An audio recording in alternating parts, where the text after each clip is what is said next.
กราบสบายดี FC จอยชาแนลเด็กลาวสุขุสุขคนเนาะมื้อนี้ก็สิมาทำการเป็นเมนูปลาตะเพียนทอดเพื่อนๆโอ้แซ่บๆเลยมื้อนี้ส่วนปลาในกะละมังนี่ก็มีปลากดตัวหนึงแล้วก็ปลาขะแยง15โตเด้อพี่น้องมีแต่แม่ไข่ปลาขะแยงกับพี่น้องตอนนี้เฮาก็รอน้ำมันเดือดแล้วก็สิเอาปลาตะเพียนลง ป้าก็อาทิตย์ที่ผ่านมาถึงว่าได้หลายพอสมควรอยู่พี่น้องหลายสุดคือปลาเข็งเด้อพี่น้องประมาณ4-50 โตเลยพี่น้องหลายคนที่คอยลงเพจไปถักมาสอบถามอยากซื้อเนาะแต่มันบ่ทัน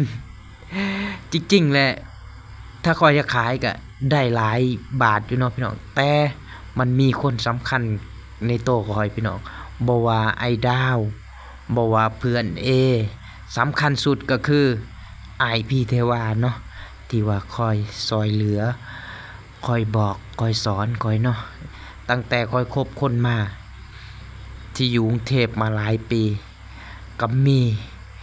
คนเดียวที่ไว้ใจคอยได้แล้วก็คอยก็ไว้ใจเขาได้คือกันพี่น้องต่างคนต่างเชื่อใจกันเนาะต่างคนต่างมั่นใจว่าคนแบบใดเฮาสมควรคบคนแบบใดเฮาสมควรให้เขากินเนาะก็ขอบคุณอ้ายพี่แต่ว่าหลายๆเนาะถึงว่าพี่เทวาสำหรับข้อยนะสำคัญที่สุดถึงว่ามากๆแล้วแหละพี่น้องไงกับอ้ายพี่เทวาเนาะตั้งแต่ข้อยคบคนมาข้อยก็คบหลายอาจจะบ่เหมือนอ้ายพี่เทวาเนาะมันแตกต่างกันเพื่อนๆที่คนเอาใจแลกใจเนาะถึงว่าชุดยอดน้ำใจลาวบ่ว่าอ้ายพี่เทวาบ่ว่าไอ้ดาวแล้วก็บ่ว่าเพื่อนเนาะก็ขอบคุณทั้ง3คนที่สำคัญก็ยังขอบคุณอ้ายพี่เทวาคือเก่ามาพี่น้องบ่ต้องว่าหลายยายห่างมื้อนี้ทอดปลากับแกงหน่อไม้นี่แหละพี่น้องอาหารบ้านเฮาเนาะ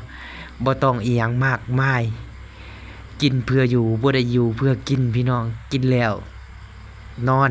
ตื่นมาเฮ็ดงานค่ำมากินบ่มีหยังพี่น้องสบาย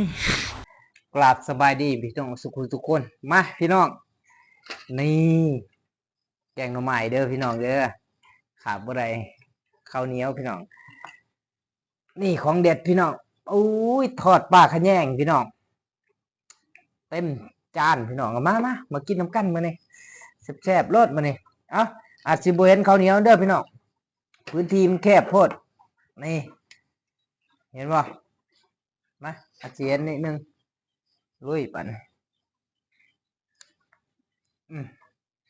คำแรกแห้งหมานคำใหญ่ๆเพื่อ FC Joy Channel สุขุทุกคนเนาะจำเป๊ะเลยพี่น้องเลยมา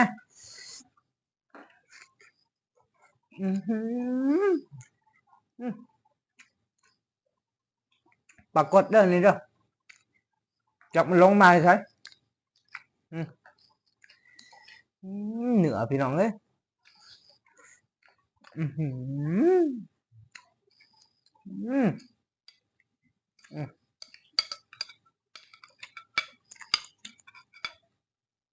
ชุดเท่านั้นพี่น้องเลยอาหารบ้านเฮา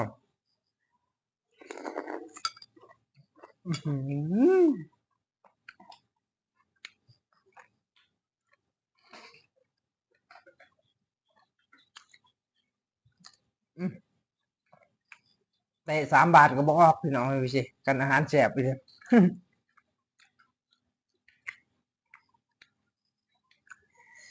แม่ไข่ได้พี่น้องนะไข่บ่ฮะไข่บ่ส่วนปลาส้มอาจจะดูวันน่ากินหลายแน่เด้อพี่น้องออกดำๆนะแต่แซ่บคือเก่า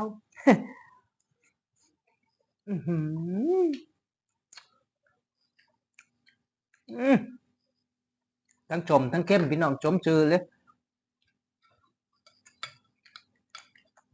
ปักแก้มบ่มีพี่น้อง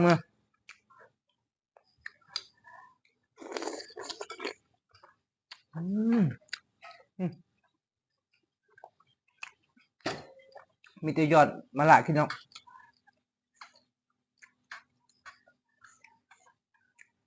อื้อหือ